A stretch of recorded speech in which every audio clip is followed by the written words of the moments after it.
안녕하세요. 오토코드입니다. 이번 시간에는 마이크로소프트 파워 오토메이트에서 엑셀 문서에 있는 내용을 파파고로 대량 번역을 해보도록 하겠습니다. 이 말이 맞을지 모르겠어요. 대량 번역이라는 표현이 맞을지 모르겠지만 제가 생각하는 의도는 저희가 이제 엑셀 문서가 있지 않습니까? 그 엑셀 문서에 우리가 번역할 내용들을 쭉쭉쭉 내용들을 한글로 지정을 해놓죠. 이 한글로 지정한 내용들을 우리가 한꺼번에 번역을 시키는 겁니다. 어떤 거로요? 영어로 번역을 시켜가지고 우리가 이거를 메시지 박스로 이렇게 계속 표시를 하는 걸로 제가 이번 시간에 목적으로 잡겠습니다. 이번 시간에 제가 이렇게 하게 된 계기는 저의 이제 구독자분 중에 한 분이 잘 보았습니다. 번역하고 싶은 대상이 많은 경우에는 방법이 있을까요? 라고 저한테 질의를 하셨습니다. 예를 들어 여기서 이제 질의 중에서도 정말 구체적으로 말씀 주셨네요. 엑셀에서 한 줄씩 끌어와서 번역한다던가 그게 되면 진짜 자동화 같겠네요 라고 말씀을 주셨네요. 제가 강의하고 있는 내용들은 대부분 이제 기본적인 강의이긴 한데 여러분들이 제 기본 강의를 통해 가지고 조금 응용하면은 충분히 자동화가 가능하거든요. 제가 기본 강의만 보여드리는 이유는 이러한 응용할 수 있는 부분에서 제가 어느 정도의 이제 기본적인 스킬이 필요하다고 생각을 해서 기본 강의를 진행을 하는 거고요.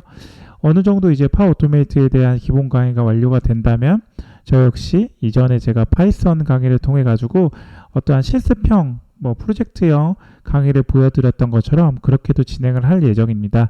우선 참고차 말씀을 드렸고요. 그러면 우리가 이 강의를 하기 위해서 어떤 게 필요할까요? 여러 가지가 있지만 우선 IP 자체에서는 우리가 어떤 걸 할 거냐면 처음에 엑셀을 불러와야 됩니다. 즉 엑셀은 여러분들의 엑셀이 어플리케이션이 좀 설치가 되어 있어야 되고요. 저 같은 경우는 이제 예전에 이제 설치형 MS 오피스를 설치를 했습니다. 그 설치형 MS 오피스를 설치를 했지만 여러분들이 설치형 MS 오피스가 아닌 요 근래 사면은 이제 그 오피스 365죠. 오피스 365가 자동으로 설치가 되어 있고 라이센스만 인증해 가지고 사용할 수 있는 방법으로 되어 있습니다. 그 부분을 사용해도 문제가 없고요. 이거를 사용하는 목적은 우리가 최초에 이제 대량으로 번역할 내용들을 우리가 처음에 이 내용들을 작성을 하기 위함입니다. 이 작성은 여러분들이 엑셀에 미리 사전에 작성을 해 놓아 주셔야 되고요. 저 같은 경우는 제가 한 3주 정도로 작성을 했는데 이따 한번 보여드리도록 하겠습니다. 그 다음에 여러분들이 하셔야 되는 게 IP를 통해서 엑셀을 자동 이제 액티브 활성화를 시켜 주셔야 됩니다. 예를 들면 제가 파이썬을 통해 가지고 오픈파이 엑셀이나 판다스 이용할 때 어떠한 이제 엑셀의 워크북에 객체를 이제 오픈한 다음에 객체를 생성해서 시트를 활성화 액티브 시키는 작업이 있었습니다.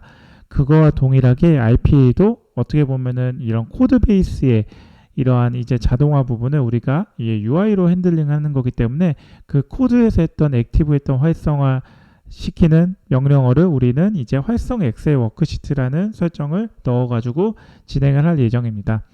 그 다음에 우리가 해줘야 되는 게 처음부터 끝까지 first와 last에 대한 이 엑셀의 행과 열을 우리가 정의를 해줄 필요가 있습니다. 즉 first, last의 행과 열을 지정을 해줘야지 우리가 그 다음에 넣어줘야 되는 게 반복문이죠. for문을 이용해 가지고 지속적으로 반복문을 해줘야 되기 때문에 처음과 마지막에 행과 열을 알게 되면 그 마지막으로 for문을 이용해 가지고 반복문이죠. 우리가 여기서 이제 아이템들을 끄집어내서 이 아이템들을 팝하고 안에 내용들을 넣고 그 내용들을 넣은 상태에서 키 보내기로 일단 넣죠. 키 보내기로 넣은 상태에서 우리가 이제 번역된 내용을 카피한 내용들을 그대로 이제 내용들을 카피를 해서 그대로 가져오고 이걸 메시지 박스에 페스트를 해서 즉 복붙한 다음에 메시지 박스로 보여주는 것까지 하는 게 이번 시간의 목적입니다. 좀 간단한 내용 같지만 조금 어느 정도는 좀 이해도가 있어야 되는 부분이기 때문에 제가 천천히 진행을 할 거고요. 그 부분에서 조금 따라와 주시면 좋을 것 같습니다. 우선 제가 이 강의를 하기 전에 저는 아래와 같이 일단은 먼저 자료를 준비하려고 하는 점 참고차 말씀드리기 위해 제가 이 부분을 먼저 보여드릴 건데요. 자, 저는 테스트라는 XLSX 즉 엑셀 워크 문서, 즉 이제 엑셀 통합 문서 자체를 만들었습니다. 이거를 클릭을 하면 자, 이렇게 저는 만들었거든요. 안녕하세요, 오토코더입니다. 만나서 반갑습니다. 저는 여러분들께 자동화 강의를 하고 있습니다. 앞으로 잘 부탁드립니다. 구독, 좋아요, 그리고 알람 설정 부탁드립니다. 네, 이 부분을 제가 번역을 할 거예요. 이 부분을 번역을 할 건데 제가 여러분들께 먼저 보여드리려고 일단 팝업으로 먼저 열었습니다. 팝업으로 열어서 제가 통합 문서에 있는 내용을 그대로 복사해서 붙여넣는 식으로 했을 때 어떻게 번역이 되는지 한번 보여드리겠습니다. 복사해서 붙여넣으면 Hello, this is an AutoCoder. Good to meet you. 이런 식으로 이제 내가 번역할 내용에 대한 부분이 이제 이쪽에 나오고요. 우리는 여기에 복사를 누르는 클릭을 해서 이제 메시지 박스로 보여줄 겁니다. 그리고 두 번째로 저는 여러분들께 자동화 강의를 하고 있습니다라는 걸 입력을 하면 이제 I'm giving you an automation lecture라는 부분으로 영어가 번역이 되고 이게 내가 복사를 해서 이걸 다시 메시지 박스로 보여드릴 거고요. 마지막으로 앞으로 잘 부탁드립니다. 구독, 좋아요, 알람 설정 부탁드립니다 라고 해서 제가 여기다가 지우고 붙여 넣으면 I'm looking forward to working with you. Please subscribe, like, and set the alarm. 이런 식으로 여러분들께 마지막으로 번역된 내용들을 앞으로 이제 메시지 박스로 보여주는 것까지 마무리 짓도록 하겠습니다. 참고 차원에서 말씀드리면 사실 제가 이 부분은 이제 파이썬을 통해서도 여러분들께 이제 자동화에 대한 부분으로 이제 웹 크롤링 방식으로 여러분들께 이 번역한 내용들을 보여드릴 수는 있습니다. 하지만 이 파이썬을 하기 위해서 우리는 어떤 걸 해야 될까요? 자, 컨트롤 쉬프트 C를 눌러서 잠깐 파이썬을 가볍게 말씀을 드리면 우리는 이 안에 이 검사점을 이용해 가지고 이걸 클릭을 하시면 여러분들이 지점을 이제 우리가 선택을 할 수 있거든요. 여기 이 번역할 내용을 입력해 주세요. 이 부분 안에 텍스트 에어리어 안에 여러분들이 안에 이제 내용들을 입력을 하고 여기 이제 클릭을 하겠죠. 이 부분을 클릭을 해서 입력을 하고 그 결과값이 똑같이 이제 어디겠어요? 여기 안에 있는 값 자체에 대한 부분을 우리가 이게 너무 작아서 이렇게 되는데 이 부분을 또 잡아가지고 결국에는 우리가 여기 안에 있는 내용들을 스팸 태그를 열으면 I'm looking for 이 부분 번역된 내용들을 스팸 태그 안에 있는 내용을 이제 잡고 이 안에 텍스트 값을 가져와서 우리가 직접 가져와야 되는데요. 자, 이렇게 하려면 여러분들이 이제 태그 분석이 먼저 필요해요. 태그 분석, 즉 div 태그 안에 id가 이 타겟 edit area라는 부분 안에서 스팸 태그 안으로 들어와서 이 부분에서 이 텍스트 값을 가져오는 걸로 여러분들이 이러한 이제 태그 분석을 해줘야 되는데 그걸 할 필요 없이 여러분들은 RPA를 통해서는 GUI 기반으로 얼마든지 이러한 이제 크롤링 방식의 여러분들의 자동화를 아주 손쉽게 처리할 수 있는 부분으로 보여드릴 수 있습니다. 그렇기 때문에 여러분들께 RPA라는 기능을 강의를 하고 있는 부분이고요. 이 RPA는 여러분들의 업무 자동화에 큰 역할을 해줄 거라고 생각이 합니다. 물론 챗GPT를 통해 가지고 여러분들 챗GPT나 뭐 구글의 바드나 빙 GPT나 얼마든지 이제 GPT에 질문을 해서 답변을 받을 수 있지만 GPT 자체가 여러분들의 이제 이러한 이제 웹사이트의 구조를 파악을 해서 이러한 이제 크롤링 코드 자체를 완벽하게 가져오진 않거든요. 물론 아주 기본적인 코드는 가져오는데 어느 정도 여러분들이 이제 커스터마이징을 하고 여러분들이 직접 찾아가지고 코드의 일부분을 수정해서 내용들을 가져와야 되는 부분도 있기 때문에 GPT를 쓰는 것보다 이제 어떻게 보면 간단한 거는 이렇게 여러분들께 마이크로소프트 파워 오토메이트 데스크탑을 통해서 아주 손쉽게 구현할 수 있는 걸로 보여드리고자 합니다. 네, 그럼 이제 본격적으로 제가 한번 파워 오토메이트 데스크탑을 열어가지고 한번 시작하도록 하겠습니다. 저는 사전에 이렇게 좀 열어놨고요. 자, 우선 여러분들께 먼저 보여드리고 싶은 거는 이거는 마이크로소프트 파워 오토메이트 데스크탑입니다. 자, 이거 같은 경우는 윈도우즈 10에서는 다운로드가 필요해요. 이 다운로드 자체는 어떻게 하냐? 구글링해서 그대로 이걸 치면 됩니다. 구글링 해가지고 그대로 치면 되고 그 다음에 윈도우에서 11에서는 디폴트로 설치가 되어 있어요. 구글링에서 치는 게 바로 이제 이 부분이죠.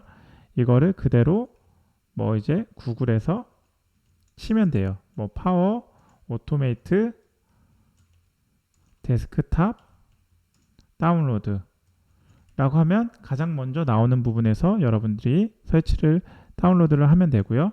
뭐 아주 간단한 부분이지만 X 뭐 64 해가지고 우리는 이제 윈도우즈 환경은 대부분 64비트 환경이기 때문에 X 64비트로 이제 설치를 하면 됩니다. 그런 식으로 해서 저는 이제 이렇게 만들어진 거고요. 자, 이렇게 지금 생성이 되는 부분들은 여러분들이 마이크로소프트 애저 환경에, 즉 이제 마이크로소프트 클라우드 환경에서 이렇게 실행이 되는 걸로 보실 수 있습니다. 그래서 여러분들의 클라우드 환경에서 이렇게 생성이 되는 걸로 보시면 되고요. 저장을 하면 역시 여러분들의 클라우드 환경에 저장이 되는 걸로 보실 수 있습니다. 저는 여러분들께 새 흐름을 통해서 새롭게 만들고 여러분들과 동일하게 하기 위해서 새 흐름을 만들었고요. 이 안에는 여러분들이 만들고 싶은 흐름을 입력을 하면 됩니다. 흐름은 저는 오토코더라는 걸로 입력을 하겠습니다. 흐름 이름은 오토코더로 만들 거고요. 만들기를 누르면 이제 새롭게 만들어지는 걸로 보여질 수가 있고요. 이제 지금 만들어지고 있습니다. 네. 그리고 여기서 이제 뭐 처음 제 강의를 보시는 분들을 위해서 한번 설명을 드리면, 자, 마이크로소프트 파워 오토메이트 데스크탑은 이렇게 좌측에는 작업창이 될 수 있고요. 중간층에는 여러분들이 직접 워크플로우를 만들 수 있는 구조로 되어 있습니다. 여기서 이제 마우스로 드래그 앤 드랍으로 하나씩 가져오는 게 흐름도상 이런 식으로 쭉 밑으로 떨어지는 부분으로 실행이 될 겁니다. 그리고 변수에는 이렇게 처리가 되고요. 이 우측에는 입력 변수와 출력 변수를 입력할 수 있는 이 플러스 표시가 되어 있는 부분을 참고를 해주시면 됩니다. 제게 물어보시는 분 중에 한 분이 변수가 왜 필요하냐고 물어보시는 분도 계시더라고요. 변수가 왜 필요하냐면 변수 자체가 필요 없는 프로그래밍은 없습니다. 즉 변수는 우리가 원하는 목적물을 만들어내기 위해서 중간에 매개로 하는 부분들이 있을 수 있고요. 프로그래밍에서 가장 기본이 됩니다. 그럼 RPA에서는 왜 필요할까요? RPA는 노코드 기반이라고 부르고 또는 로코드라고 불리는데 결국은 프로그래밍 베이스 안에서 움직이는 겁니다. 즉 프로그래밍의 순서도와 로직은 그대로 동일하게 들어갈 거고요. 이 순서도와 로직 안에서 우리는 GUI라는 환경을 통해 가지고 가장 간단하게 우리가 구현을 해서 그거를 실행을 하는 걸로 이해를 해주시면 됩니다. 사실 이 GUI 안에는 여러분들이 생각하는 수많은 코드들이 안에 들어가 있을 겁니다. 그 코드들은 우리가 사용자 입장에서는 굳이 신경을 쓸 필요가 없어요. 즉, 이 코드 자체는 여러분들이 신경 쓸 필요 없이 우리는 이 부분을 구현하는데, 즉 이러한 GUI 코드로 쓰는 이 GUI 환경에서의 우리가 드래그 앤 드롭으로 얼마든지 로직만 확인을 하면은 사용할 수 있는 게 바로 RPA이기 때문에 여러분들은 그렇게 손쉽게 RPA를 사용하실 수가 있는 걸로 보시면 됩니다. 이제 제가 여러분들께 바로 팝하고 환경에서 여러분들의 엑셀 문서의 내용을 그대로 이제 번역하는 것까지 한번 실제로 실습을 진행하도록 하겠습니다. 이번 시간은 시간상 여기까지 진행을 하고 일단 쉬어가는 차원에서 끊어갈 거고요. 다음 시간에 이어가지고 제가 여러분들께 실제로 어떻게 구현하는지에 대해서 방법을 보여드리도록 하겠습니다. 이번 시간 어떻게 도움이 되셨나요? 도움이 되셨다면 좋아요와 구독, 알람 설정을 해주시면 제가 이 채널을 지속적으로 유지하고 컨텐츠를 개선하는데 큰 힘이 됩니다. 아울러 궁금하신 사항 있으면 제게 이렇게 편하게 댓글로 남겨주시면 제가 이번 사례와 같이 여러분들께 한번 영상을 통해 가지고 같이 이제 쉐어하면서 내용을 공유하고 여러분들과 함께 좋은 의견을 나누는 자리를 만들도록 하겠습니다. 네, 긴 영상 봐주셔서 감사하고요. 오늘 하루도 좋은 하루 되십시오. 감사합니다. 지금까지 오토코드였습니다.